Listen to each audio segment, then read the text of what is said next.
একদিকে নিজের 6 মাসের সন্তান, অন্যদিকে প্রেমিক।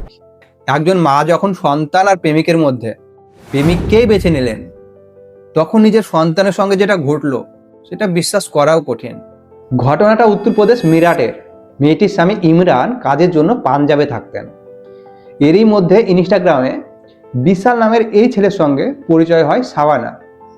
এই পরিচয় ধীরে ধীরে প্রেমের দিকে গড়ায় এবং এক সময় গিয়ে তারা দুজনে ঠিক করে সবকিছু ছেড়ে পালিয়ে বিয়ে করে নতুনভাবে জীবন শুরু করবে। কিন্তু তাদের সামনে বাধা হয়ে দাঁড়ায় শাবানার 6 মাসের সন্তান। কারণ প্রেমিক বিশাল শাবানাকে বলে, আমি অন্যের সন্তান নিয়ে সংসার করতে পারবো না। তারপর শাবানা যে সিদ্ধান্ত নেয় সেটাই এই ঘটনাকে ভয়ঙ্কর করে তোলে। ওষুধ কেনার কথা বলে সন্তানকে নিয়ে বাড়ি থেকে বের হয়ে যায় শাবানা। এরপর প্রেমিকের সঙ্গে মিলে তার বাচ্চাটিকে শহরের একটি নালায় ফেলে দেয়। পরদিন সকালে যখন সেখান থেকে বাচ্চাটি নিথর দেহ পাওয়া যায়, তখন পুলিশ তদন্ত শুরু করে। ঠিক তখনই এই ভয়ঙ্কর প্রেমের গল্পটি সামনে আসে।